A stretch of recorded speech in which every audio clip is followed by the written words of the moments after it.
Y lo otro era que si esas columnas y esas láminas se hacen de forma horizontal y de...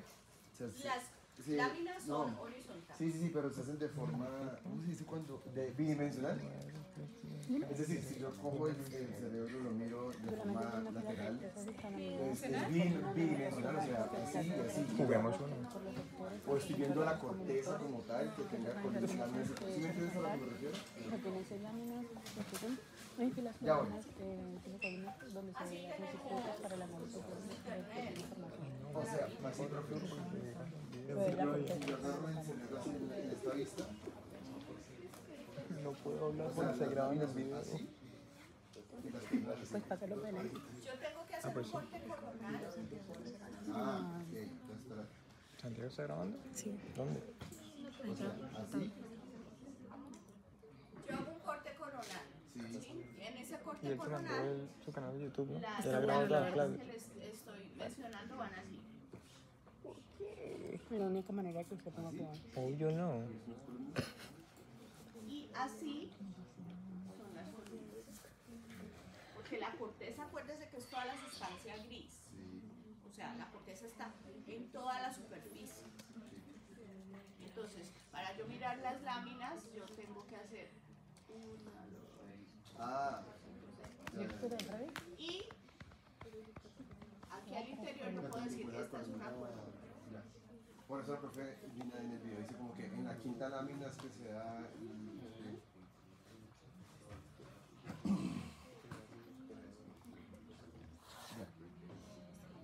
Y esa organización extralaminar de la corteza se las estoy mencionando porque hace parte de lo que vamos a estar hablando sobre el tálamo. Principalmente el tálamo en su comunicación bidireccional con la corteza cerebral.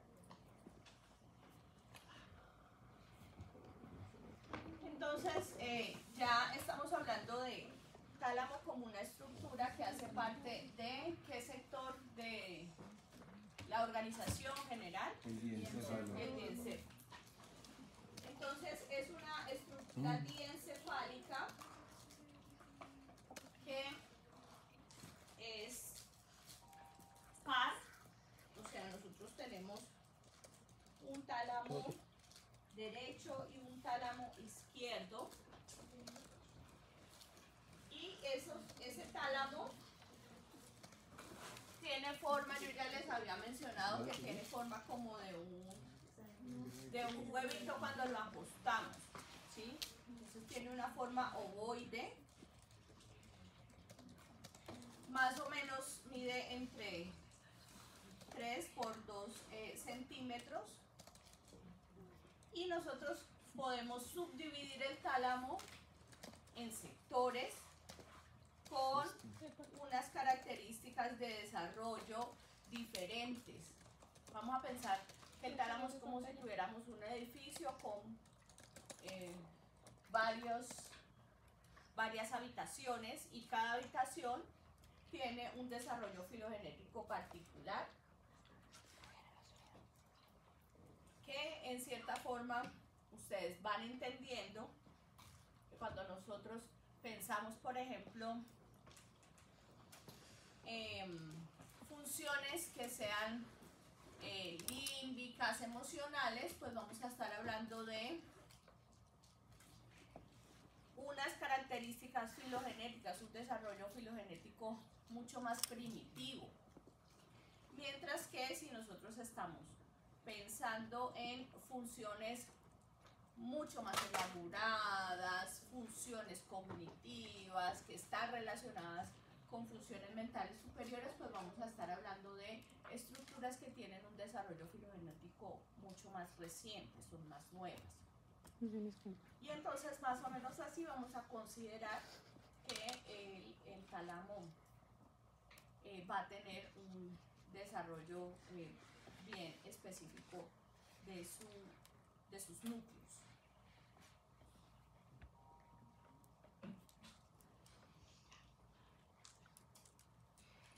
Se considera que el tálamo es la mayor fuente de entradas que tiene la corteza cerebral. Entonces, la corteza cerebral, esa que les dije que tiene 6 láminas de forma horizontal y que tiene columnas,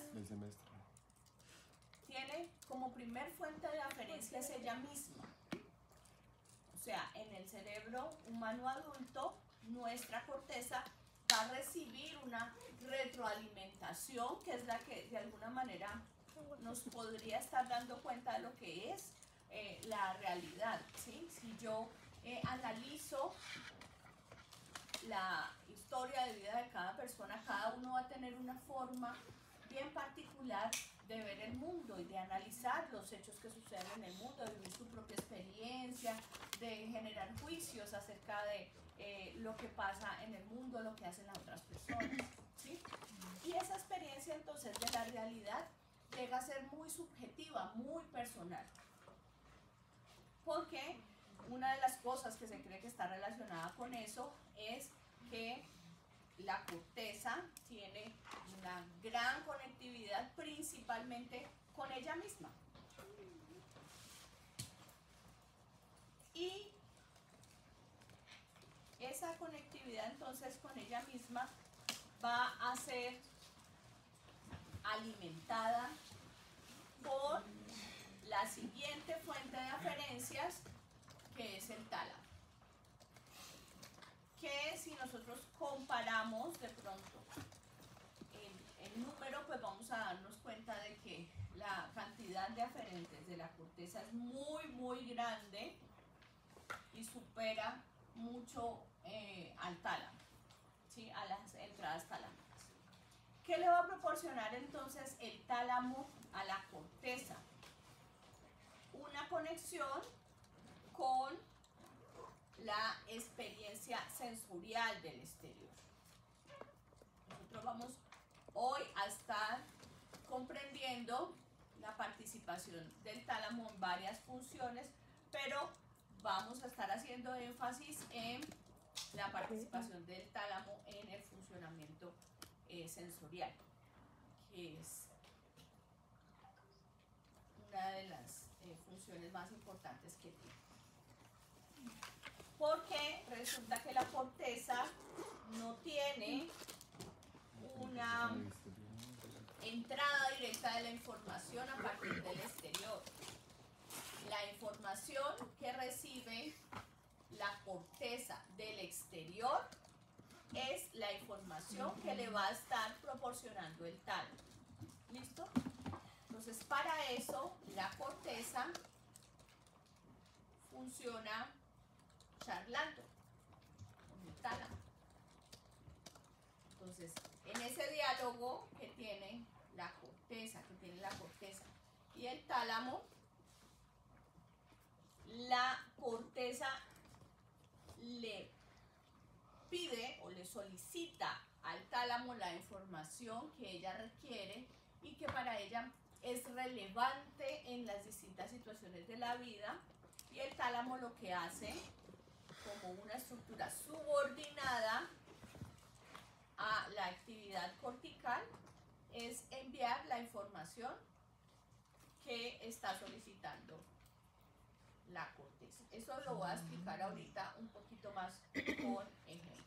Profe, es el único punto de conexión, es la única oportunidad que la corteza tiene para conectarse. Recibir información del exterior. Sí, por eso es el único medio. no es el único, pero sí es el más importante. Así es. Si es la fuente de información del exterior, digámoslo así, más prominente. Ok, gracias. Y estoy hablando de información sensorial, ¿cierto? De información que ingresa y que hace parte de los sentidos.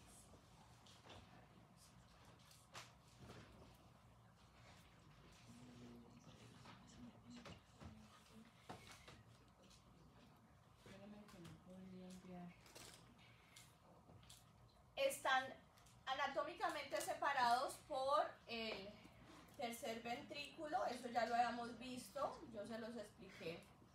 cuando estamos viendo estructura interna, que el tálamo está separado, el tercer ventrículo está en el centro y a los dos lados vamos a encontrar entonces el tálamo. Yo les decía, si nosotros estamos viendo tercer ventrículo, entonces vamos a estar viendo tálamo también. Y en algunos casos vamos a encontrar una parte de tejido glial que va a conectar a un tálamo con otro, constituyendo algo que se llama la masa intermedia o masa intertalámica. O comisura, no se puede decir. Comisura también, aunque no es un tejido compuesto pues por axones como tal, pero pues también podríamos llamarle así.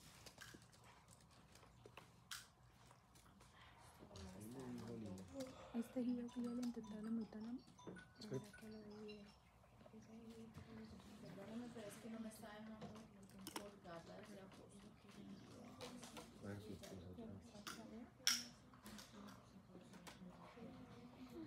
Aunque no, porque me va a tocar traerme esa más tardecito y me trae el computador para que porque pensé que me iba a encontrar. Vamos a esperar a que sale la pues los coge. Y yo no, pues, o sea, yo me siento a estudiar, pero me trae el computador a estudiar. No, Y yo les había dicho que hay algunos casos en los que y estoy copiando más feo, no sé qué siempre este cuaderno. en algunos cerebros no vamos a estar encontrando, ahora sí, no vamos a estar encontrando ese tejido conectivo que constituye la masa intermedia, intertalámica, pero eso no significa que haya necesariamente algún tipo de afectación o daño en las personas que no tienen esta característica. Ya se las puse al grupo S.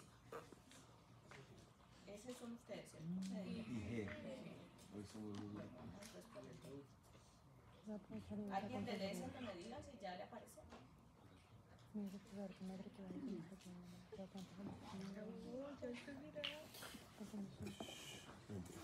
Ahora, anatómicamente vamos a repasar ahora Sí, profe, ya aparece. los límites o la cercanía, gracias, que tiene el tálamo con otras estructuras. Entonces, lateral al tálamo, que les dije que encontrábamos nosotros cuando vimos estructura interna.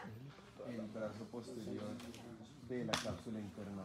Entonces, vamos a estar viendo que está separado del núcleo lenticular, el tálamo, por el brazo posterior de la cápsula interna. Va a ser entonces Literal, el brazo posterior de la cápsula. El tálamo tiene que en ser la parte más superior pues lateral. vamos a estar viendo a los ventrículos laterales, que ustedes pues ya conocen y se saben toda esa información porque han estudiado muchísimo. ¿Superior qué? Porque una pregunta, en el corte coronal puedes señalar cuál es el tercer ventrículo. Thank you. No.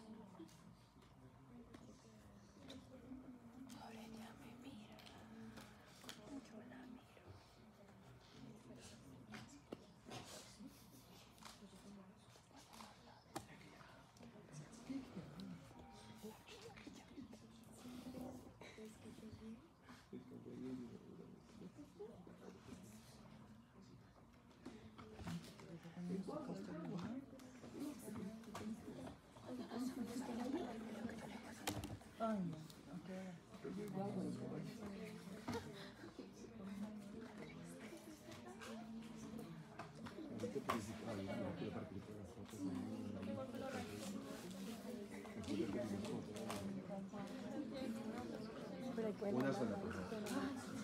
Hola amigos de YouTube. Luego se escucha todo lo que hay. Lo No, es tejido conectivo glial. Rafa, ¿se puede decir tejido conectivo glial? No, tejido glial, porque dijiste que es glial, ¿cierto? Sí, Pero luego dijo tejido conectivo. sí, a mí me dijo, hay tejido glial entre tálamo y tálamo. Luego dijo, hay casos donde no hemos el tejido conectivo, pero yo solo copié el video.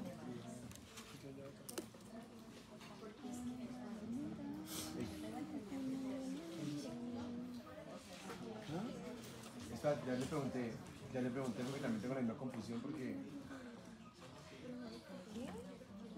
es que la profe es monofónica, una cosa a la vez. ¿No eres estereofónica? ¿Vas a hacer más cosas en el Déjame jugar Clash, maldita sea. Sí, pero es que me veo como linda hoy. Rompí. Una. Yo regañando ahí. A ver si no puedo caminar. La cara de odio que... No se me ha ido nada. Porque tus 25 millones de pesos no están siendo suficientes para pagar los arreglos de la universidad. Yo. Ni los tuyos, ni los míos, ni los nuestros. Ni los vuestros, ni los nuestros, ni los siniestros. Ay, mostrémosle a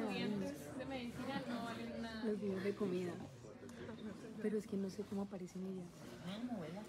Pues está literal aparecer gente cocinando con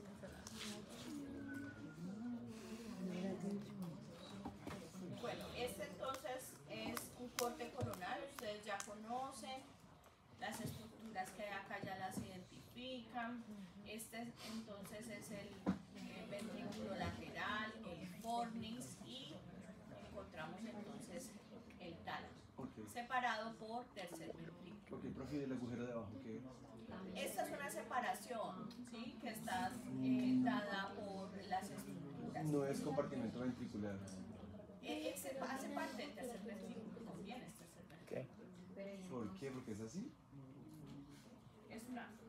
Hace parte de el tercer ventrículo. No, no entiendo. Y la ¿Cómo? masa intertalámica sería la que está entre el tercer ventrículo. Esta de aquí.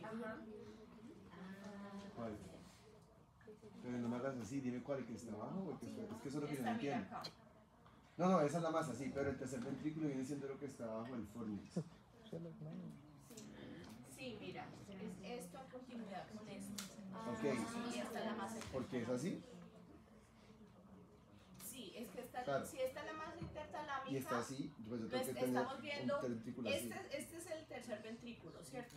Y la masa intertalámica está así, entonces es como si no estuviera tapando lo que hay. ¿sí? Este entonces lateral, ¿qué es? El brazo posterior De la de cápsula, la cápsula interna. el núcleo lento. Y aquí en este corte pues estamos viéndolo Ahí, hipotálamo también se bien, llama. los tálamos, el tercer ventrículo y la cápsula interna y el núcleo lento. Ya, ahí sí ese corte no nos muestra la masa. La comisura intertalámica. Lo No. cortaron muy arriba.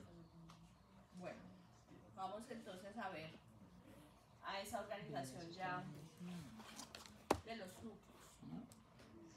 Como les decía, es como si estuviéramos viendo a un huevito acostado.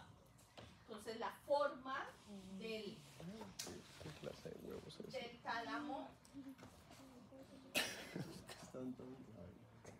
es así. Tenemos en su parte anterior tiende a ser un poquito más estrecho, se empieza a engrosar y al final se termina no tan estrecho como en la parte anterior, pero sí va a estar siendo mucho más angosto que todo este sector central.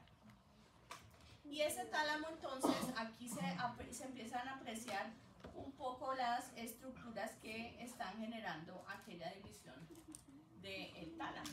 El tálamo va a estar dividido o separado por esto que estoy señalando acá, que es grisecito y que corresponde a la lámina medular interna. La lámina medular interna Entonces se dispone en sentido postero, anterior, y en el tercio anterior del tálamo se va a estar dividiendo o bifurcando en dos, formando una especie de Y. Esa lámina medular interna entonces y su organización va a permitir la división del tálamo en 3 sectores y un cuarto sector que va a estar incluido dentro de esa lámina medular interna. Y esos sectores entonces pueden ser subdivididos para que nosotros apreciemos los núcleos talámicos que encontramos allí.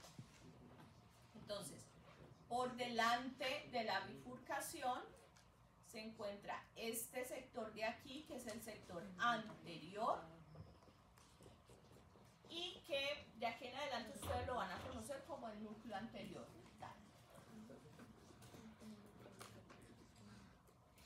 Hacia aquí estamos dirigidos en, esto es el tercer ventrículo, esa es la masa intertalámica, y aquí lo que vamos a ver es lateral a la lámina medular interna. Todo este sector que está aquí, que está en rojo, corresponde a la región lateral del tálamo.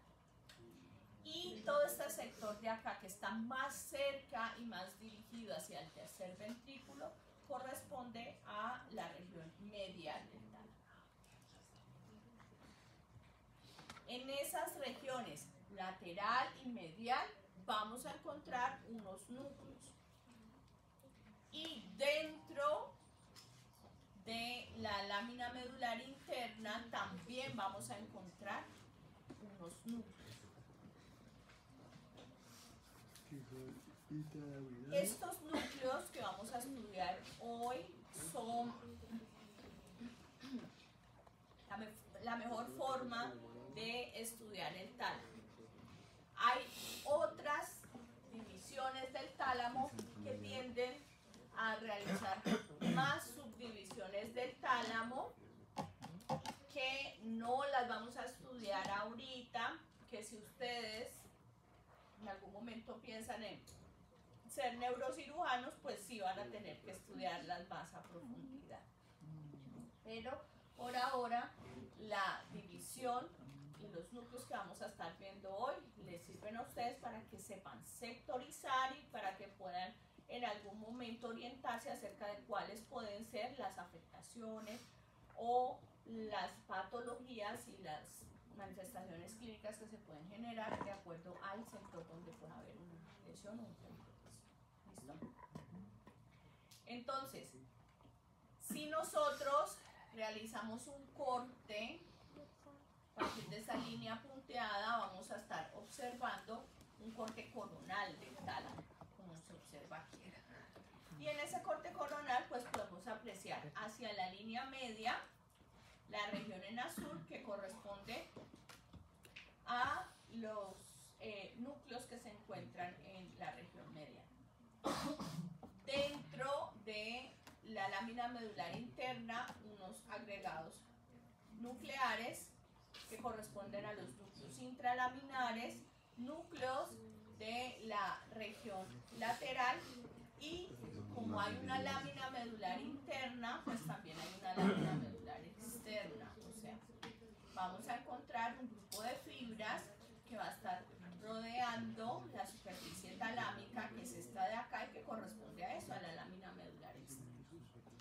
Y lateral a la lámina medular externa se va a encontrar un grupo de neuronas que van a constituir a el núcleo, en este caso el núcleo auricular talámico.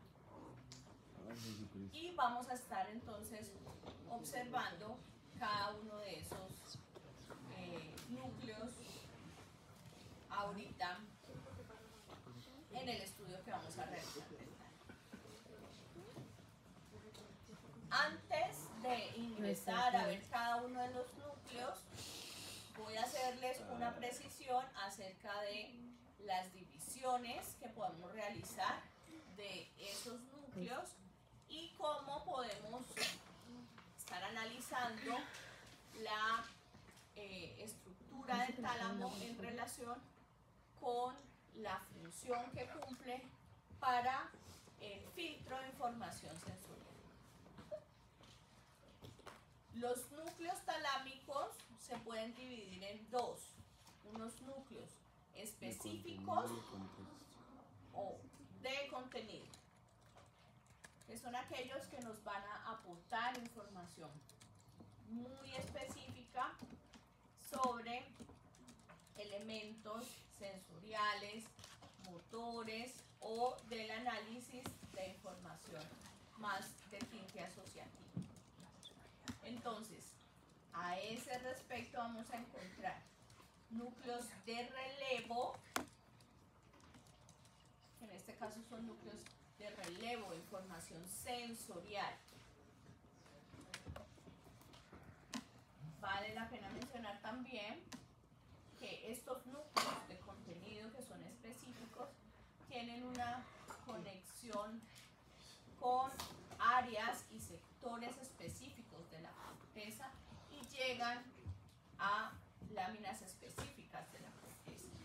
Su comunicación es bidireccional con esos sectores de la corteza. Esto también es lo que hace que sean específicos. Y si estamos hablando de núcleos de relevo, pues vamos a estar refiriéndonos a núcleos de relevo de información sensorial. Entonces, ¿qué tipo de información vamos a recibir o procesar en núcleos de relevo sensorial? De órganos del sentido. De visión, audición, Tacto. gusto, tacto. No vamos a recibir o no tenemos núcleos de relevo para información del olfato. O sea, el tálamo releva información sensorial de todos los sentidos menos del olfato. ¿Listo? La información olfativa, ustedes van a ver en algún momento la vía olfatoria, va desde, pero creo que ayer también en la clase de áreas les mencioné algo, y es que la información llega a bulbo olfatorio y de bulbo olfatorio pasa por estrías olfatorias y va directamente a la corteza, ¿cierto? Después de que va a la corteza, principalmente esa corteza basal que les mostré, el uncus y todo eso, ahí sí en algún momento llega algún tipo de información olfatoria, pero que está más relacionada con integración emocional, pero no llega directamente al tálamo, no hace filtro tálamo. Entonces, si pensamos en la actividad sensorial del tálamo, en la actividad de relevo de esa información sensorial, vamos a pensar al tálamo como un filtro. La primera vez que yo vi esta clase, que la vi con la profe Marta Escobar, ella decía, piensen que el tálamo es como una especie de colador, ¿sí? Cuando usted cuela algo, ¿sí? Usted va a estar filtrando solamente lo que necesita y dentro del colador pues va a quedar lo que usted no se va a comer, ¿cierto? Usted va a desechar. Más o menos así va a funcionar el tálamo a nivel sensorial. Va a permitir que llegue toda la información que necesitamos a nivel sensorial. Vamos a tener núcleos relacionados con la actividad motora, ¿sí? Y esos núcleos entonces se van a estar conectando de forma bidireccionalmente con ¿qué cortezas? Con la 4, 8. Con cortezas motoras. También Broca, también el motor de lenguaje finalmente. O estamos hablando con eso. De hecho, al final, cuando les muestro un poco de análisis clínico, ustedes van a entender que también puede haber cierta conexión en área motora y hay afasias. Una pregunta. ¿El núcleo anteroventral y el ventral anterior no es lo mismo?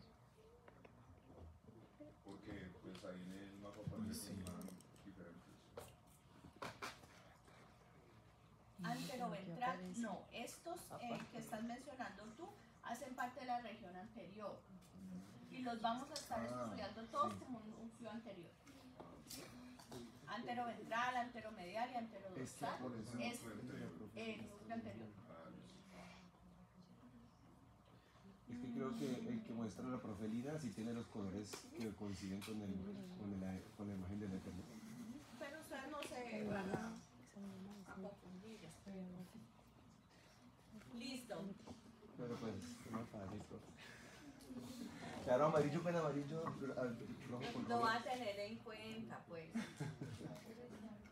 Y los núcleos, que son núcleos asociativos, se van a estar conectando con áreas que están relacionadas con el procesamiento de información de un poco más alto orden. Entonces vamos a encontrar a áreas que son típicamente asociativas, como las áreas que tienden a hacer conexiones o análisis secundarios, como las áreas 5-7, o las áreas 18-19, o las áreas de transición occipito-temporoparietal, áreas 39-40. La ¿sí? 6, profe. ¿Ah? 6, ¿no? 6 es más motora, ¿sí? Esa no va a estar tan conectada con eso. No, o sea, pero no tiene que ver un poco con la asociación, de que es como la predicción de la Pero no respuesta. tiene una conexión tan específica hacia los asociativos. Lo Eso lo vamos a ver ahorita. ¿Y lo prefrontal no? ¿Tampoco? ¿Cuál? ¿Prefrontal? Con el prefrontal, claro que sí. 9-10-46. Prefrontal sí. Y Me sorprendí. va a haber una conexión entonces bidireccional de estos núcleos con esos sectores que tienden a hacer análisis asociativo. Estos núcleos entonces, y si pensamos más en los núcleos de relevo, van a estar enviando la información a láminas de la corteza. En el caso de los núcleos de relevo, las fibras que van a salir de allí, de esos núcleos, van a enviar sus axones hacia la lámina 4 de la corteza cerebral, cuando estamos hablando específicamente de núcleos de relevo. Y los núcleos motores pues van a tener una conectividad mucho más diferenciada a nivel de láminas 5 específicamente con la corteza cerebral. Y los núcleos inespecíficos, que son aquellos que desde ya los vamos a estar analizando como núcleos que permiten análisis o participan en funciones más generales como el alertamiento, los estados de despierto, los estados de activación general, la percepción del dolor y ayudan o apoyan la actividad de análisis de información de contenido. O sea, nosotros para percibir la realidad necesitamos estados de alertamiento adecuados que nos permitan finalmente integrar información de los sentidos, generar procesos asociativos, realizar ajustes motores para poder funcionar y responder a las demandas del mundo. ¿Listo? Todos estos núcleos que les estoy mencionando, los específicos y los inespecíficos, son glutamatérgicos, o sea, tienen neuronas que envían axones a otras estructuras y esas neuronas van a estar liberando glutamato.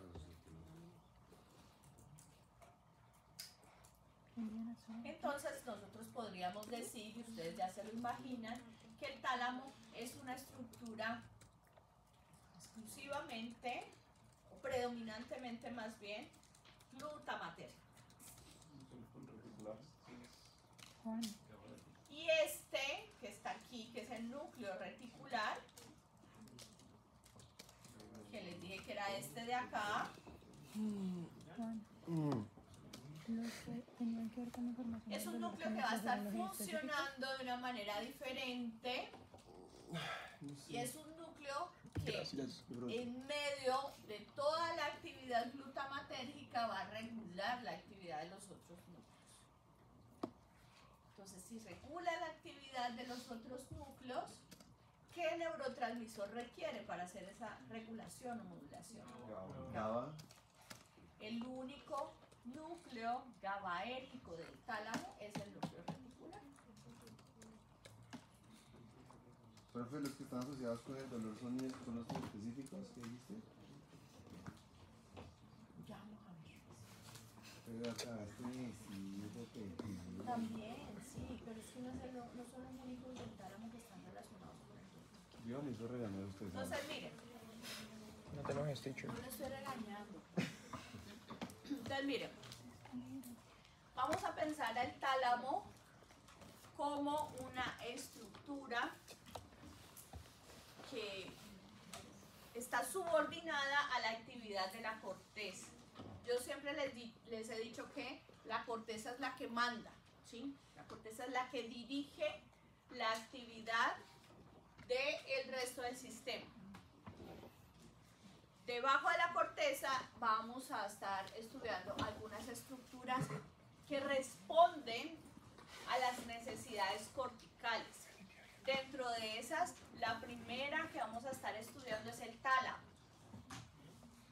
Entonces, nosotros tenemos una percepción de la realidad que está mediada, por supuesto, por las cosas que hemos vivido en nuestra historia, la forma como nosotros sentimos y percibimos el mundo, y eso hace que nosotros tengamos unos espacios en nuestra vida que van a ser más importantes en la percepción para cada uno y son privilegiados, o sea, nosotros percibimos ciertas cosas de la realidad que, como para que me entiendan, a nosotros nos interesan por todo lo que les digo, por nuestra historia de vida, etc.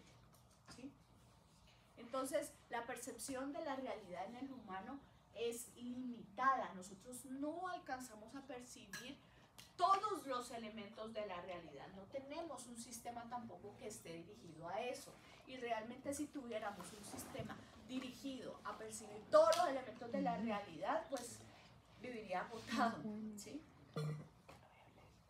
Yo creo que esa capacidad solamente es una capacidad divina. Dios es el único que podría tener esa percepción, si miramos cómo lo analizamos más a fondo. Entonces, cada uno de nosotros va a tener una experiencia que mide qué tanto percibimos de la realidad.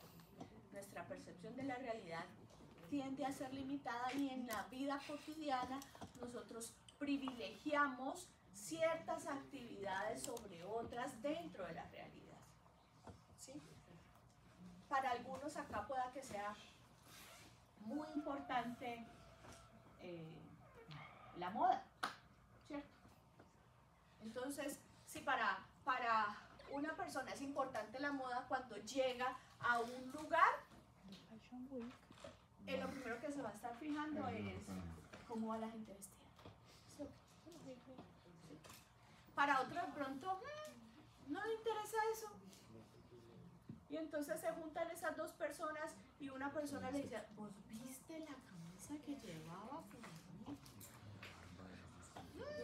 No sé. Yo lo único que sé es que dijo un chiste malo. Eso sí lo percibimos de pronto todos, ¿sí o no? Pero ni idea, no tengo ni idea del color, tal. Porque también en nuestras situaciones cotidianas le damos interés a cosas que hacen parte de nuestra vida, ¿cierto? De nuestro interés. Entonces, en esa justa medida, la corteza va a estar charlando con el tálamo. La corteza le dice al tálamo qué es lo importante en cada situación donde se encuentre. Voy a darles un ejemplo, ¿sí? Estamos nosotros aquí en esta clase y para usted es importante, espero, aprender tálamo hoy, ¿cierto? Entonces, si para usted es importante aprender tálamo hoy, su corteza le está diciendo al tálamo, por favor, tálamo, mándame solamente la información que es importante sobre el tálamo. Ay, no te he dicho. ¿Qué funciona? Entonces, esto habla de sentido figurado, ¿no? Ustedes se imaginan más o menos esto. Entonces, ¿qué hace el tálamo? El tálamo dice, listo, corteza, yo te voy a enviar todo lo que sea importante, en este caso a nivel sensorial, sobre el tálamo. Entonces, visualmente, ¿qué es lo que está escogiendo el tálamo? ¿Qué escoge el tálamo? La información de tálamo. Las diapositivas, ¿cierto? Visualmente. Entonces, va a estar pendiente de detalles, por eso es que ustedes ven algunas cosas y me preguntan, vea, ¿y esto qué es tan? Y yo como he visto esto 1000 veces, yo digo, esto, no me acordaba que eso estaba ahí, esto se relaciona con tal, porque para mí ya no es saliente, para mí no es novedoso, para ustedes sí, y para ustedes, aparte de ser novedoso, es también importante. No estamos en situaciones donde ya todo sea novedoso, porque entonces, no caramba, tenemos que filtrar para que podamos llegar a ser efectivos. ¿Por qué saliente? Saliente es importante, o sea, saliente es que como sea saliente, relevante. ¿Sí? ¿Sí? ¿Cómo para ustedes es importante la información relacionada con el tálamo? Entonces, visualmente, su tálamo le envía esta información. Usted posiblemente no se ha fijado que el tablero está vacío. ¿Sí? O mis bolsitos. Eso a usted no le interesa. Usted posiblemente ni siquiera se había fijado en que yo tengo esta manillita de este color.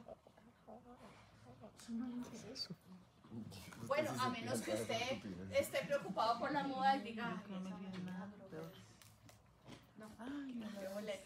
¿cierto? Pero es como para que ustedes entiendan que el tálamo entonces, como filtro de lo que viene del exterior, le va a enviar solamente lo que es importante. A nivel auditivo, ¿qué le manda el tálamo? La voz de la Mi doctora voz, Catherine. Sí. ¿sí? Usted de pronto, De la doctora como Catherine. está pendiente solamente en la clase del tálamo, usted no está pendiente que por allá fulanita le está contando un chisme a Perencejita. Pero eso sí. O de pronto usted escuchó por allá el susurro, pero usted, a menos de que digan su nombre. Bueno, yo sí. Vea, Juan. Entonces usted ahí mismo sí. Eso ya se convierte en saliente porque me toca. ¿Ven? Y así a nivel somatosensorial yo no estoy pendiente de en qué posición están mis dedos. A menos de que tenga una piedra en el zapato. Eso sí se convierte en saliente. ¿Cierto? Entonces, esa función del tálamo es la que permite que finalmente a nivel atencional, a nivel cognitivo, se reciba la información que en cada momento de nuestra vida es importante. Pero eso es bidireccional, porque la corteza le dice que... Claro, la corteza envía información al tálamo diciéndole qué es lo importante y el tálamo le devuelve lo que la corteza pide. Y ese es un circuito que se llama así, circuito córtico, tálamo, cortical. En el caso, por ejemplo, del espectro autista, hay un aumento de la información que llega a la corteza. En el caso del espectro autista sucede algo y es que como la corteza tiene más microcolumnas, entonces esas microcolumnas le van a estar enviando al tálamo información sobre aspectos mucho más específicos. Por eso es que el pensamiento el autista tipo 1 tiende a ser concreto, mire solamente el pedacito, ¿sí? Porque hay más microcolumnas, entonces esas microcolumnas permiten que por decir algo, todas estas son microcolumnas, están más apiñadas, hay conexión solamente más cercana entre ella y ella. Si estuvieran más separadas, entonces ella podría conectarse con ella, no solamente con ella. Ah, ok, ya. Entonces, lo que se privilegia en el autismo es una conectividad más local, que hace que el pensamiento del autista sea concreto sobre unos aspectos específicos y se le dificulte hacer generalización, ¿sí? Entonces, allí, ¿qué pasa? Más las microcolumnas le están diciendo al tálamo, mándame información cada vez más específica, más puntual. Ya. Entonces el autista, por ejemplo, estaría fijándose en que, eso no aplica acá, pero voy a ponerlo de ejemplo, se estaría fijando en algo mucho más específico, diciendo, vea, este tipo de letra es diferente a esta, por ejemplo. Y otro dice, no me había dado cuenta. ¿Ven? Está más pegado en el detalle. ¿Está clara la función de subordinación talámica sobre la corteza? Sí. Ahora vamos a ver los núcleos, ahora sí. Será solamente la introducción. ¿Vas a preguntar algo, Juan? No. Vamos a empezar con la región anterior. La región anterior, vamos a ver el núcleo anterior del tálamo, que puede dividirse en anterodorsal, anteromedial y anteroventral, pero vamos a estudiarlos todos juntos como una región anterior. El núcleo anterior del tálamo es un núcleo asociativo. Su sector es este específicamente, el que encontramos por delante de la bifurcación producto de la lámina medular interna, que está aquí pintadito amarillo. Tiene unos sectores que son más prominentes en el hombre y encontramos también unos sectores mucho menos definidos, y esos sectores más prominentes en el hombre son ventrales, y ustedes ya más o menos se van a ir dando cuenta de a qué se dedica este núcleo. Es un núcleo asociativo que está relacionado con el vínculo entre la información emocional y la información visceral.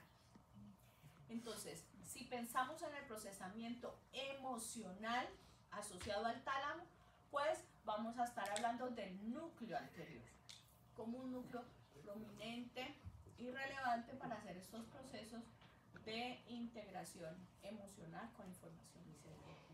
Este núcleo tiene unas particularidades, y es que está conectado, si es emocional, entonces va a estar conectado con qué cortezas.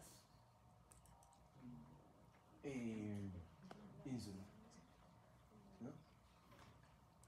Pedimos que la introducción. Pero, dame otras. Deme más, deme más. Ya vimos cuáles son las cortezas emocionales. ¿Cuáles son las cortezas emocionales? Pero el giro en cíngulo, ¿qué no dijo? Giro en cíngulo, muy bien. ¿Qué más? Corteza prefrontal. Sobre el hipotálamo. Se conecta con el hipotálamo. También vamos a estar viendo conexión bastante importante con el hipotálamo, ¿sí? Entonces se conecta bidireccionalmente con el hipotálamo, ¿sí? Y con los cuerpos mamilares del hipotálamo, formando un circuito que vamos a ver cuando veamos sistema límbico, que es el circuito de Papez. Y en esa conexión que tiene con hipotálamo, con los cuerpos mamilares, va a estar participando de los procesos de integración visceral, que vinculan también funciones asociadas a la memoria, ¿sí? Y si vamos a corteza como tal, pues se conecta con el giro del cíngulo en toda su extensión, que hablamos ayer que era una corteza límbica, y con algunos sectores neocorticales cervicales, parietales, temporales y occipitales, también de forma bidireccional, principalmente con áreas secundarias de sus sectores. ¿Sí? Y estas conexiones entonces le confieren su carácter asociativo. Como les decía ahorita, las áreas asociativas van a estar conectadas también con áreas asociativas. Cuando vamos al circuito de Papez, van a recordar esta información del núcleo anterior.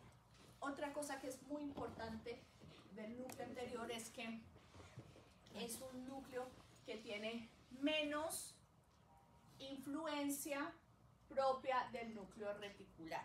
Ahorita les dije que el núcleo reticular realizaba modulación de la actividad de los otros núcleos, ¿cierto?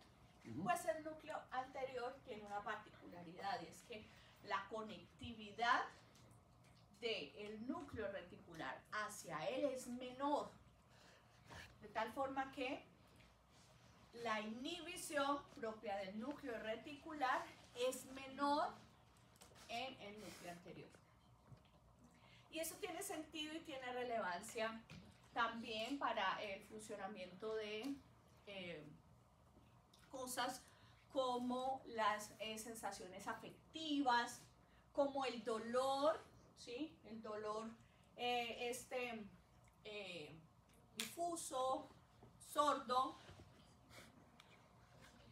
porque resulta que si nosotros tenemos una gran activación del núcleo anterior, porque tenemos una sensación, por ejemplo, tenemos una tusa, un dolor emocional muy fuerte, ¿sí? Entonces estamos tristes, estamos entusados, nos sentimos mal. Entonces va a haber mucha información emocional, porque nosotros no solamente estamos tristes, la tristeza se representa en nuestro cuerpo. Entonces a nosotros, ¿quiénes han tenido aquí tusa? Usted ha tenido tusa, ¿cierto? A uno le duele el corazón, a uno le duele el pecho, ¿cierto? Uno siente angustia, siente ansiedad durante la tusa, ¿cierto? Entonces, esas sensaciones viscerales integradas con la información emocional activan ese núcleo anterior del tálamo, ¿sí? Y al activar ese núcleo anterior del tálamo, que no es inhibido durante el sueño por el núcleo reticular, entonces hace que nosotros nos despertemos o no podamos dormir. El núcleo reticular normalmente va a estar enviando conexiones GABAérgicas que cambian su patrón de actividad, digámoslo así, durante el sueño. Por eso Entonces aumenta el patrón de disparo hacia otros núcleos talámicos y los silencia. Pero el anterior no. Pero como la conexión es más limitada con el anterior, entonces no va a recibir esa inhibición, y si está muy activo por situaciones emocionales dolorosas, pues impide que se pueda dormir. Y por eso las mamás preocupadas se despiertan. No. En este caso no. Claro que sí. Consúltalo con tu neurólogo de confianza. ¿Cómo? Porque tiene menos conexiones del núcleo reticular. Dice que hay menos axones del núcleo reticular. No hay nada que quisiera más instrumento que mi cerebro no está O sea, no hay conexiones GABAérgicas por nuestro corpo, es decir, que no hay inhibición, pero la hay una activación del núcleo anterior por todo emocional. O sea, más información emocional, más dolor y cerebro se va a dormir. Entonces, o sea, ¿cómo se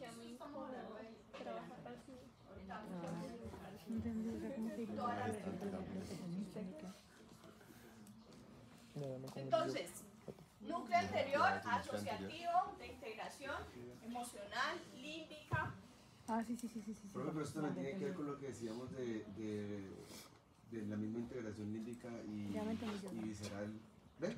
La misma integración emocional y visceral de la vez pasada, que era como lo de la ansiedad. Y cuando yo tengo ansiedad, entonces yo puedo aumentar frecuencia cardíaca, aumentar respiración, sudoración.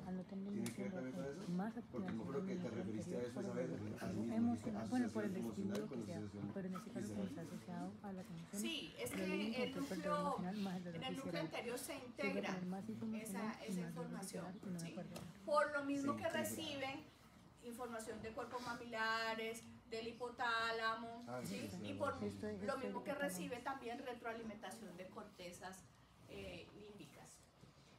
No hay que olvidar también que si pensamos en dolores sordos, difusos, también hay que pensar en los núcleos intralaminares que vamos a hablar.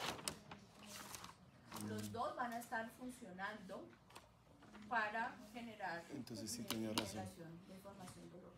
Inespecíficos. Vamos a la región lateral. En la región lateral vamos a distinguir dos sectores, un sector ventral y un sector dorsal. Breve. O sea, esta les dije que era la región lateral. Entonces, vamos a dividir la región lateral a partir de esta lineecita que se encuentra acá. Y decimos, todo lo que está por debajo de esta línea son los núcleos ventrales y lo que está por encimita de esa línea son los núcleos dorsales. Y entonces en esa región lateral vamos a distinguir núcleos ventrales, los geniculados y en la región dorsal el lateral dorsal, lateral posterior y el fulvinar. Estos dos los vamos a estar estudiando juntos. ¿Listo? Vamos a ver cada uno de ellos. Empezamos con la región ventral, la que les dije que estaba por debajo de esta línea. En esa región ventral encontramos dos núcleos, uno más anterior y uno un poquito más posterior. El primero es el núcleo ventral anterior, que es este aquí donde estoy colocando específicamente el puntero. Este es un núcleo motor, ¿sí? Entonces, si es un núcleo motor, se va a conectar bidireccionalmente con las áreas motoras, ¿sí?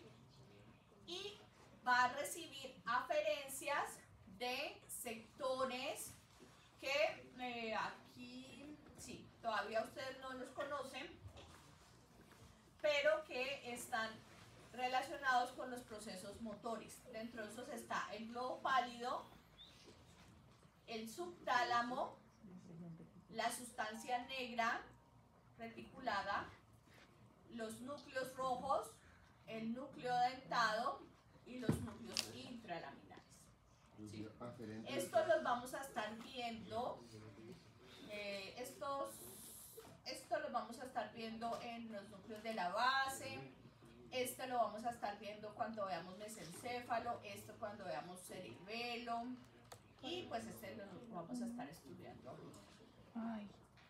¿Qué eferencias va a tener? Las eferencias, como les digo, en cortezas motoras primaria y secundaria. Este por ser un núcleo motor dentro del tálamo, entonces va a participar de los procesos de refinamiento de la actividad motora, ¿sí? Nosotros tenemos, el sistema motor es súper grande, súper importante, muy amplio, recluta distintas estructuras y una de las vías, que es la vía principal y la que puede generar parálisis, es la vía piramidal, ¿sí? Pero entonces hay otras vías que son las que permiten regular y ajustar los movimientos. Y dentro de esas vías están las vías en las que participan el núcleo ventral anterior y el núcleo ventral lateral, que es este que se encuentra por detrás del núcleo ventral anterior, que también es motor, que también se conecta con los mismos sectores que les expliqué ahorita, también recibe aferencias del globo pálido, del subtálamo, del núcleo dentado, etcétera, pero además va a estar recibiendo aferencias de unos sectores que están relacionados con el equilibrio, con la regulación de la actividad motora asociada con el equilibrio. Entonces se conectan con el núcleo intersticial de Cajal y los núcleos vestibulares. Y aparte de las eferencias que les dije, a cortezas motoras se van a estar conectando con el área 8 y el área 3 en su transición con el área 4. Esto permite entonces que por medio de ese núcleo ventral lateral haya un poco más de retroalimentación a nivel sensorial y retroalimentación acerca de los ajustes necesarios para mantener el equilibrio. Pero entonces, núcleos motores talámicos, núcleo ventral anterior y núcleo ventral lateral. Entonces, dale. Creo que todo mencionar que este es de regulación de movimiento, ¿cierto? Particular regulación de movimiento. Como tal sería inhibitorio, en algún sentido, pues conexión con los pálidos. ¿Usted por qué se adelanta a las clases, Álvaro? Porque ya lo hizo. Sí, depende. Depende de la inhibición que esté recibiendo a partir de uno de los pálidos, ¿sí? Dependiendo en qué vía vaya a participar, ¿sí? Que eso lo vamos a ver en la clase de los núcleos de la base. Si está participando de la vía directa, va a generar estimulación o activación de los músculos. Estamos hablando de la parte muscular. Y si está participando de la vía indirecta, este núcleo es inhibido. No es que él genere inhibición. Es inhibido de tal manera que en ese sentido no participa de la activación de los músculos. Entonces, eso lo vamos a ver más precisamente en los núcleos de la base. Todas estas referencias, entiendo pues obviamente son entradas que vienen de estas otras partes, ¿cierto? Como el globo pálido, etcétera. Obviamente esas otras partes como el globo pálido, subtálamo, etcétera, reciben también mensajes de otras partes a su vez, ¿no? Okay. Ya, eso era como... Tiene que tenerlo claro. Okay. Núcleo ventral posterior. Este que estamos viendo acá. Ese núcleo ventral posterior lo vamos a comprender como un núcleo que va a tener dos sectores. Para ello hacemos un corte en la línea punteada que nos permite hacer o tener un corte coronal de ese sector. Y aquí entonces podemos apreciar dos sectores de ese ventral posterior. Un sector, alcancé a estar allá, más orientado más cercano hacia la línea media, que es un sector medial, y un sector más lateral. ¿Sí? Y LP. Entonces, de arriba. eso permite que nosotros podamos llamar a este núcleo de dos formas de acuerdo al sector donde se encuentra. Entonces, si estamos orientados en el sector más medial, se llama núcleo ventral posterior medial. Y más lateral, núcleo ventral posterior lateral. Resulta que este núcleo releva información de sensibilidad, específicamente sensibilidad general, que ustedes ya saben a qué me refiero, ¿no? Dolor, temperatura, tacto, bla, bla, bla, bla, bla, bla. ¿Sí? Todo eso que vimos ayer. Y si es un núcleo de relevo para información sensorial, entonces, ¿con qué área se va a conectar? 3, 1, 2. ¿Cierto? Ah, bueno. Se va a conectar de forma bidireccional con esas áreas. Pero tiene una particularidad, y esto es muy importante para ustedes, futuros médicos, y es que como son dos núcleos, entonces nosotros podríamos hacer un pequeño homúnculo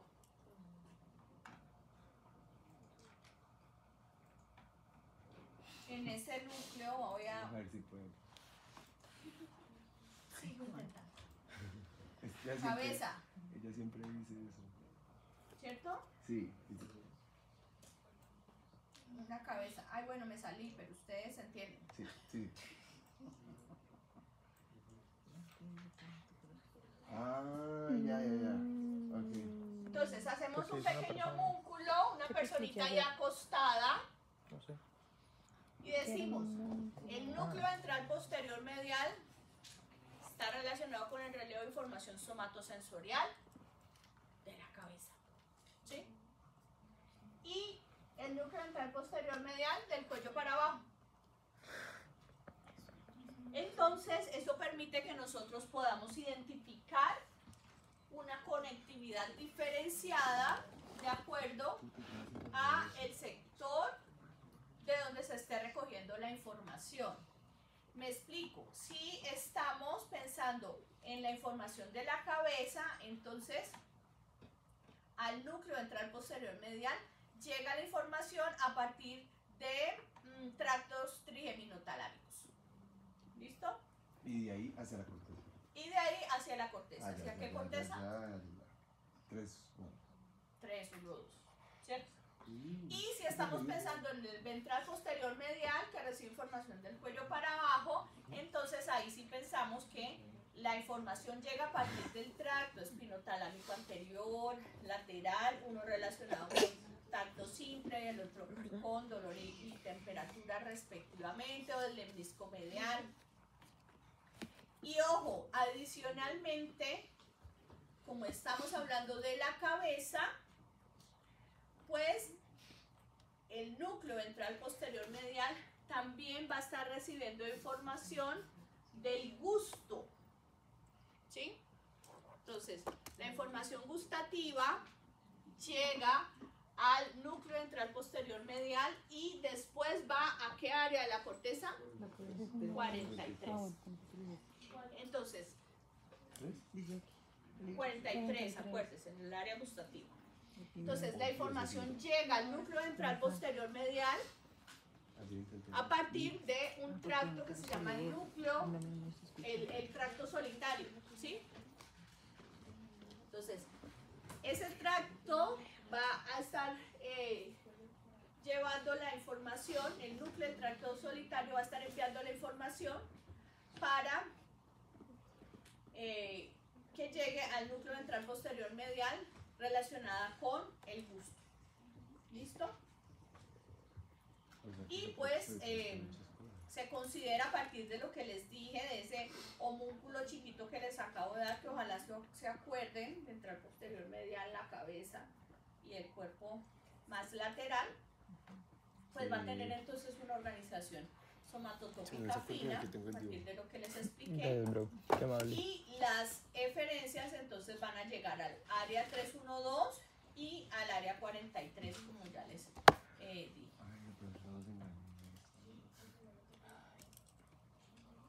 El núcleo geniculado lateral, ya vimos aquí, y entonces vamos a estar viendo estas dos prominencias que se encuentran en la parte más posterior del tálamo, una medial y otra lateral. Espérate que te interrumpo, pero ¿por qué el lateral se divide en dos?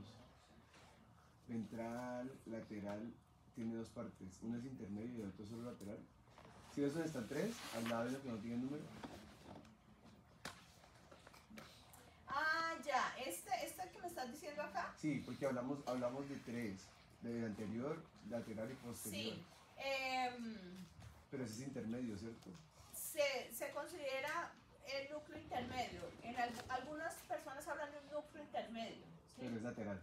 Pero ustedes lo van a aprender como núcleo ventral posterior lateral, ¿sí? No vamos a estar hablando de núcleo intermedio. ¿Eso es parte del posterior o parte del lateral?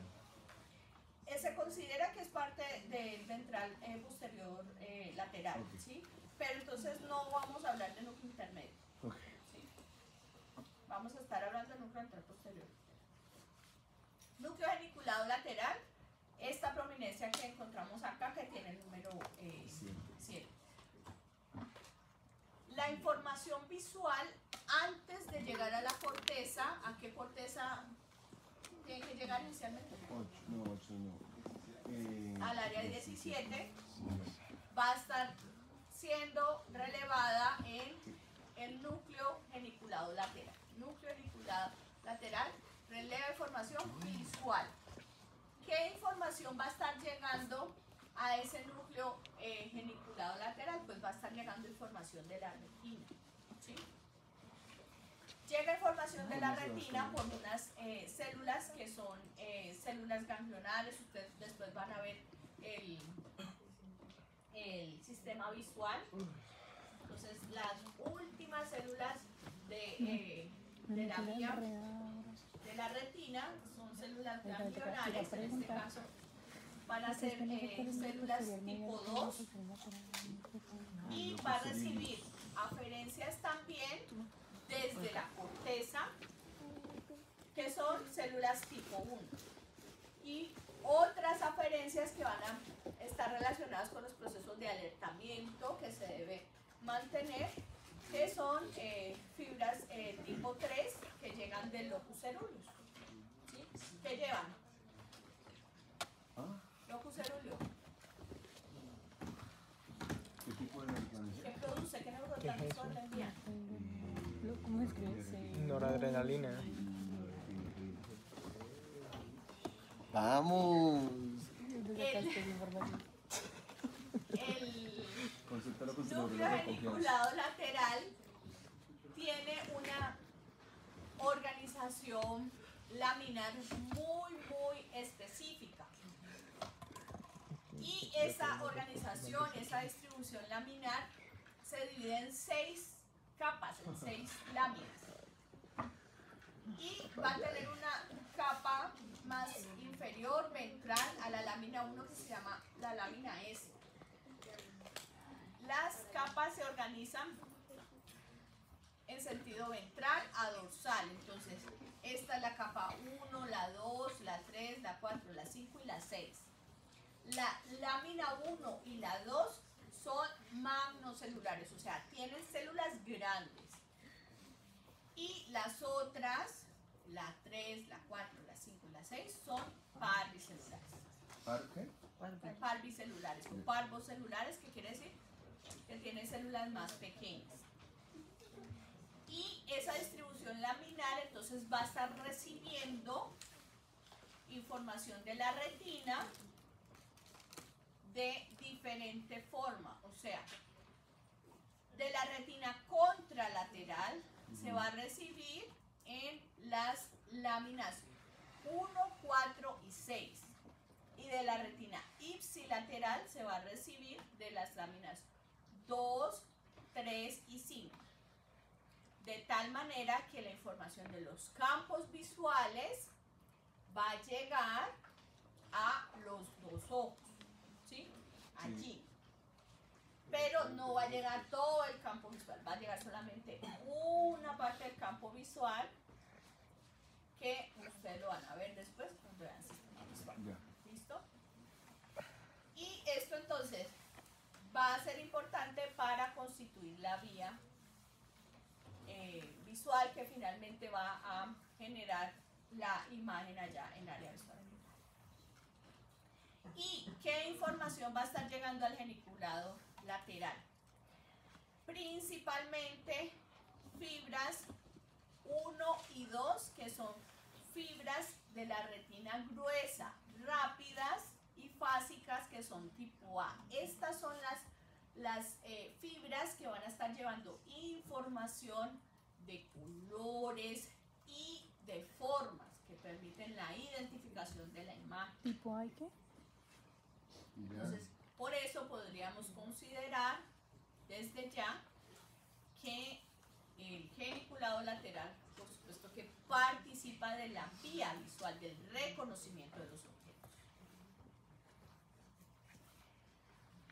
Al geniculado lateral van a llegar otro tipo de fibras, que van a ser fibras más lentas en su conducción, que son fibras 2, que llegan a la lámina 2, 4, 5 y 6, que son fibras tipo B, y unas que llegan a la lámina S, que son de conducción mucho más lenta, que son tipo C. Estas fibras que van a llegar con una conducción mucho más lenta, no están tan relacionadas con la identificación de los objetos, sino que están relacionadas con aspectos como el movimiento, ¿sí?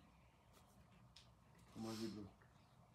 Una es la vía que me permite a mí identificar el objeto. Esto es un celular, ¿sí?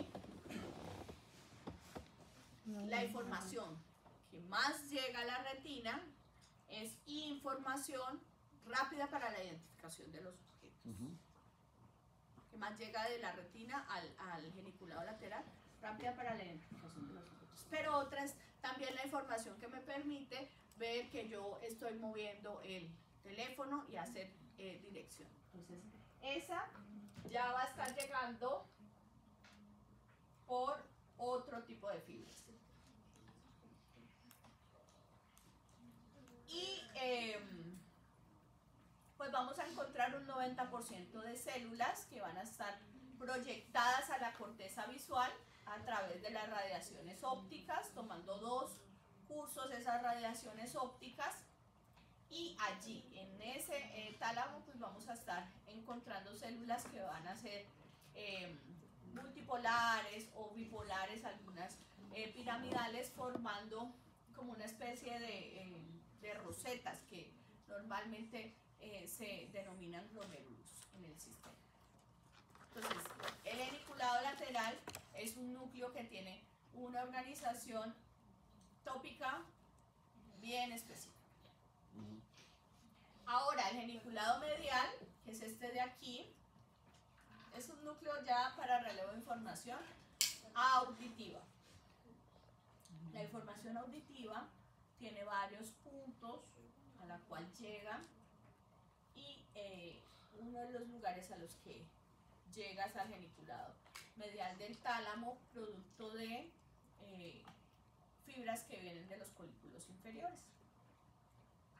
Tiene una distribución tonotópica según las frecuencias, pero no es una distribución tan específica y tan determinada como la que estamos viendo en el geniculado lateral. Y se proyecta a las áreas auditivas primarias, que ustedes ya las conocen. ¿Listo? Y ahí vamos entonces con los núcleos de la región lateral ventral. Vamos entonces a la región lateral dorsal. Vamos a estudiar el lateral dorsal y el lateral posterior juntos y después el pulvinar. El lateral dorsal, que es este de acá, y el posterior, los podemos estar analizando juntos. Están realmente pobremente definidos en el humano.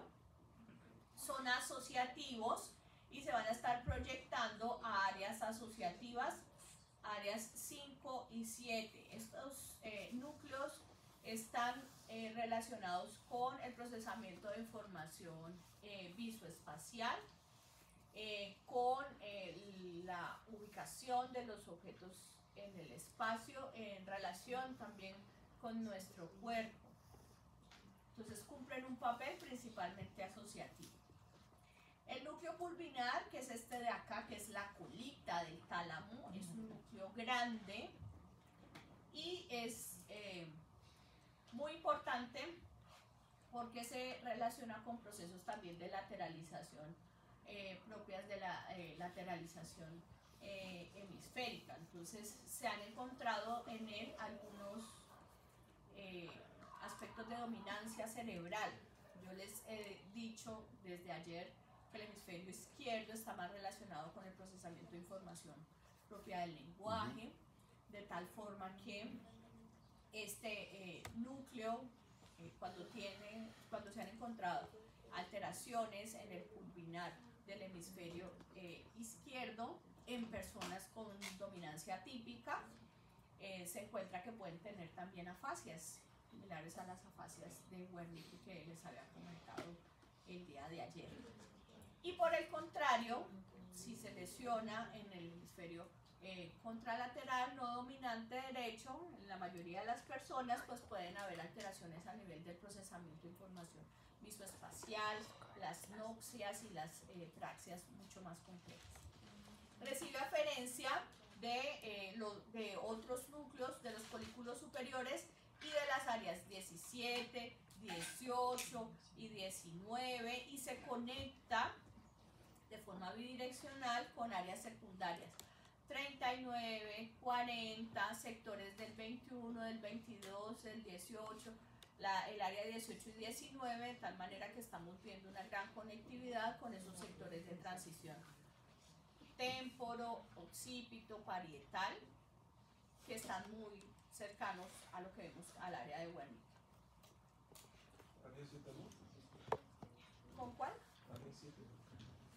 No tanto. Vamos a la región medial. En la región medial, pues vamos a encontrar, vamos a hablar principalmente de un núcleo, que es el núcleo dorsomediano.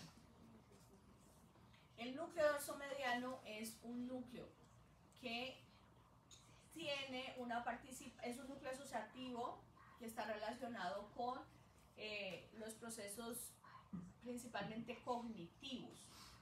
Este núcleo se conecta con las tres caras del prefrontal, dorsolateral, medial y basal, y por esa conexión es un núcleo que va a estar participando entonces de funciones cognitivas, de procesos de integración de la información cognitiva con la información emocional. Por eso se cree que es un centro de enlace de la actividad consciente, planificadora y la información emocional. Entonces también se cree que participa en como la percepción consciente de la información dolorosa, o sea, lo que yo percibo acerca del dolor, ¿sí? Cómo yo analizo y interpreto la sensación dolorosa. Recibe información de la amígdala, la corteza entorrinal, y también lo vamos a ver vinculado en los circuitos propios de los núcleos de la base. Entonces, recibe también información del lobo pálido interno.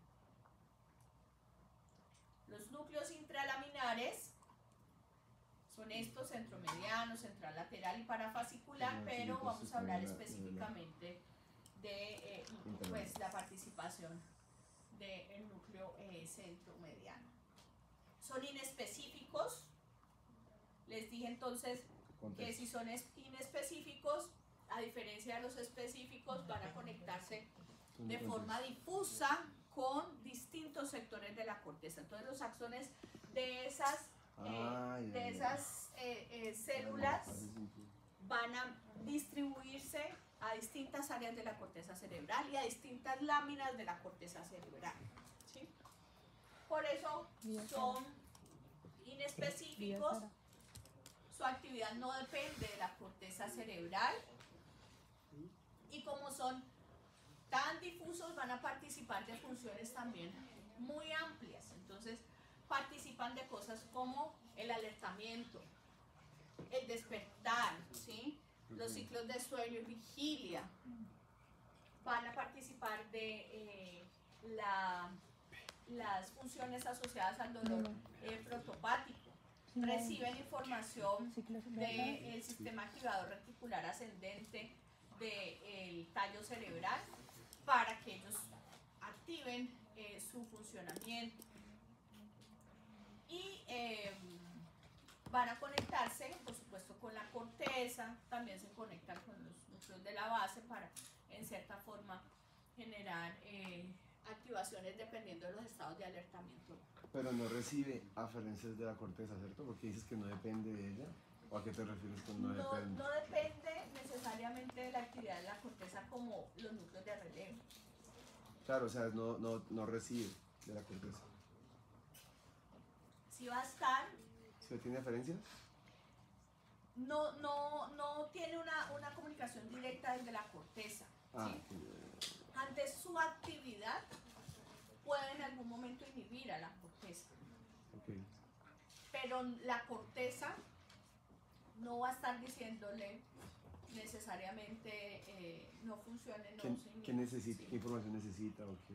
No. No es una comunicación bidireccional como la que veíamos para los núcleos de relevo. Antes esos núcleos intralaminares pueden inhibir a la corteza, que es lo que funciona durante el sueño, ¿sí? O con las entradas dolorosas.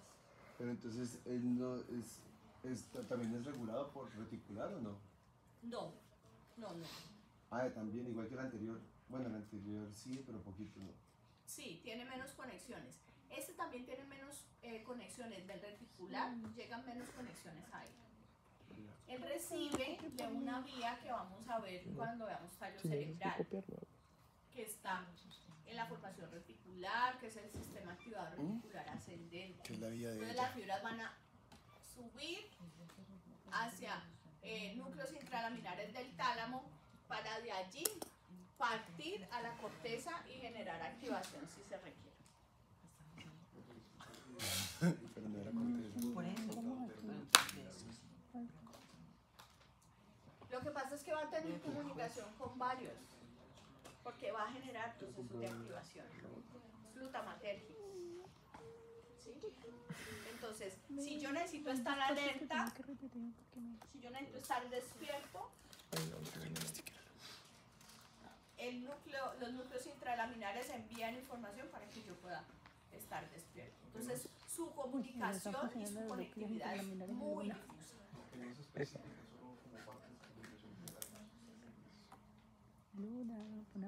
Y hay unos núcleos que se encuentran muy cerca a la línea media, son poco desarrollados. Dentro de esos van a encontrar ustedes referencia al paraventricular, el romboidal, el reunions,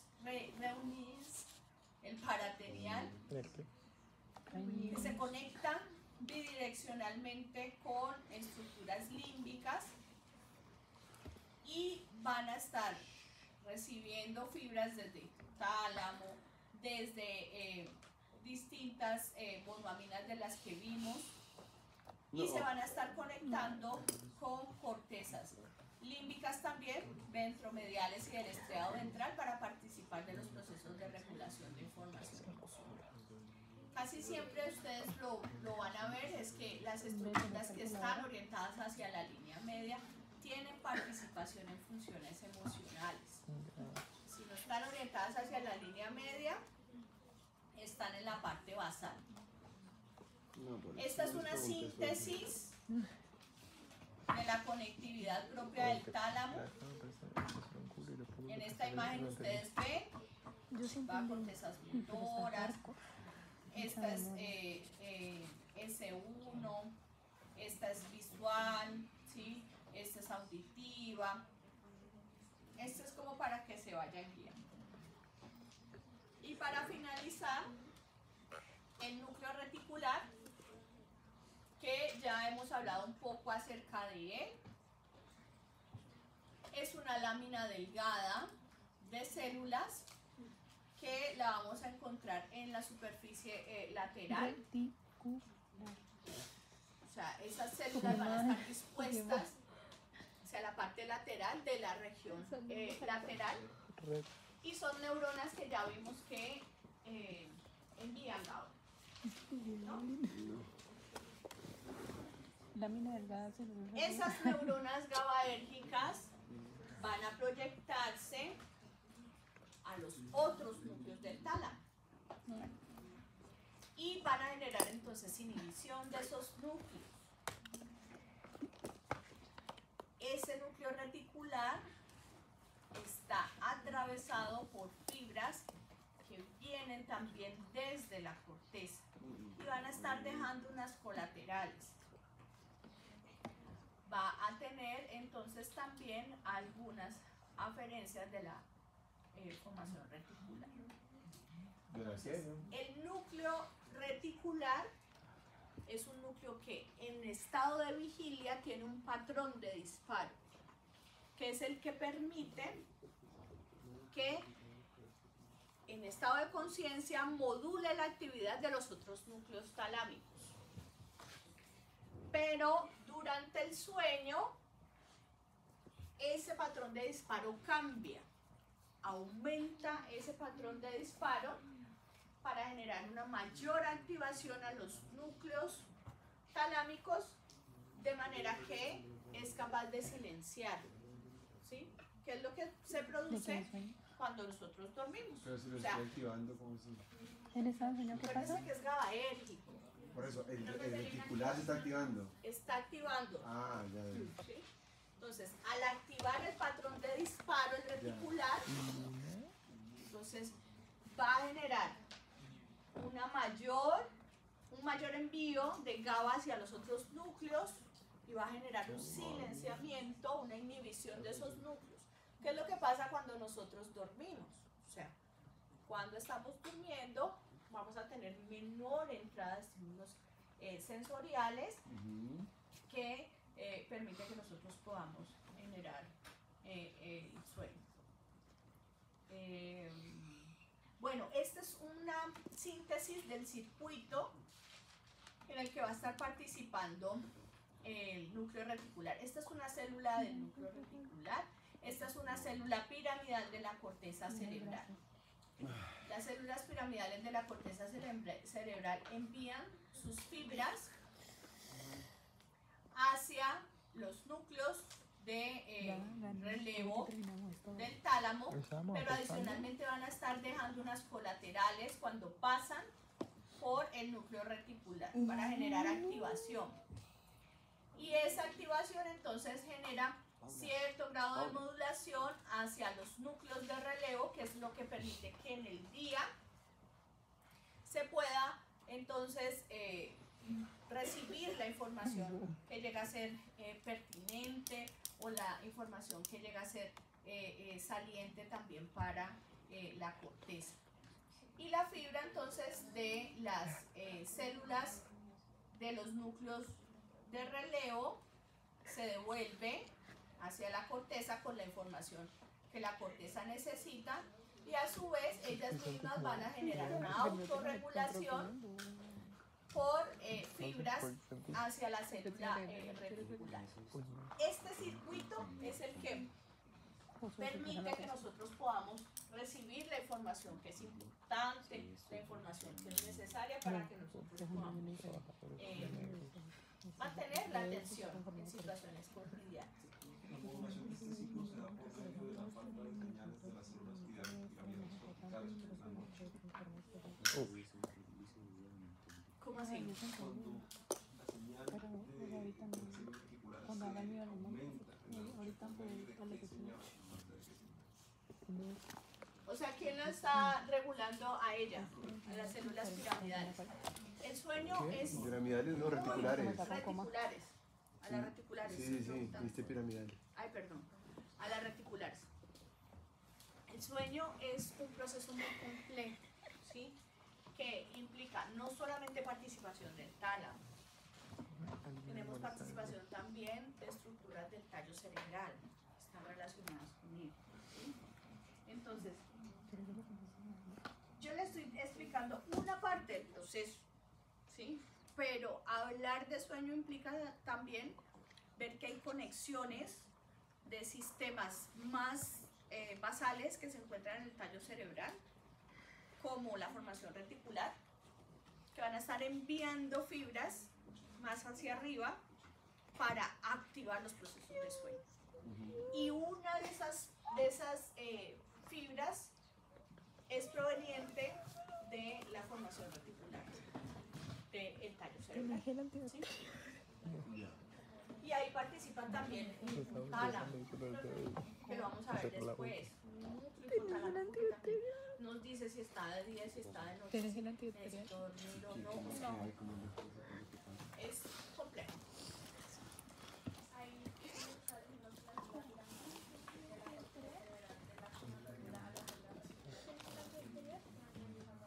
No, mire la señal aquí. Más. No me acuerdo. Excita. ¿Los qué? Piramidal, corteza, siempre va a sacar hacia afuera glutamato. Entonces, piramidal, glutamato, activa a la célula reticular. ¿Sí? La broma Y de tu aquí propio vemos riesgo. reticular, GABA inhibe. No inhibe totalmente para evitar que haya una comunicación. Esa inhibición siempre llega a ser modulatoria. ¿Sí? Acordame, yo los compro. Fue tu falta. Sí. Esta ya la última. Les estoy dando en la presentación, para que ustedes lo tengan presente, algunas decisiones a nivel clínico. ¿Sí? Mira, todo le doy fue esto. Esto no es excluyente. Ustedes se pueden encontrar en la práctica clínica con muchos síndromes dependiendo de cada persona. La actividad talámica y la actividad de los núcleos de relevo también depende de la experiencia. Entonces, ¿Cómo le pongo? hay personas, por ejemplo, que tienen muy poco filtro talámico. Entonces se distraen con cualquier cosa. ¿Sí? Hay otras personas que podemos estudiar con bulla, con música, lo que sea. ¿Sí? Porque eso también depende de la experiencia. Distintas experiencias que nos ayudan a modular un poco más el tema del filtro talámico.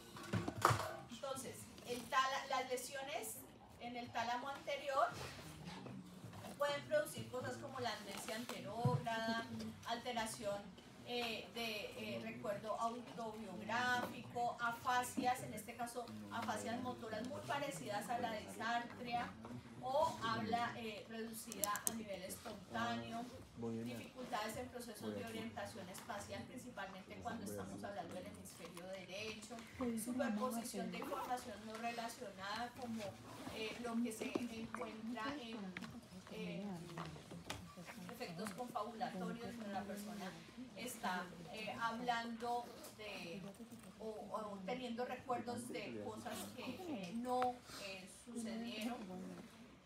La región paramediana, más hacia la línea media, se puede producir disminución del estado de conciencia, pérdida de la activación psíquica, comportamiento desinhibido, apatía, pérdida de la autoactivación, psicosis, delirios, fluctuación entre desinhibición y apatía. Y en la región ventral lateral, ataxia, hiperestesia, disfunciones ejecutivas asociadas al acto motor y apraxias ideomotoras que están relacionadas con las apraxias complejas, por ejemplo, abotonarse, amarrarse en los zapatos, hacer nudos. Y eso es más en lesiones de Son lesiones de cada una de sus áreas. Se pueden encontrar algunas características clínicas. Si ustedes se van orientando, si es lateral, entonces podríamos encontrar más compromiso en los procesos, por ejemplo, somatosensoriales. Si es más posterior, puede ser visual. Si estamos hablando de un tálamo derecho, puede haber síntomas también afásicos si estamos hablando de un tálamo izquierdo. Pero ahí porque nuevamente hay que dices si es posterior, pero ahí cuál sería la posterior, porque solamente tenemos el tálamo anterior, que es el paramediano. El mono ya. No, les estoy diciendo que ya ustedes, conociendo a qué se dedica cada núcleo talámico, ustedes pueden orientarse. Si les llega un paciente con un tumor, por ejemplo, que se encuentre en la parte posterior del tálamo, ustedes ya saben que puede estar comprimiendo qué núcleo. De la parte posterior tenemos posterior media, posterior lateral.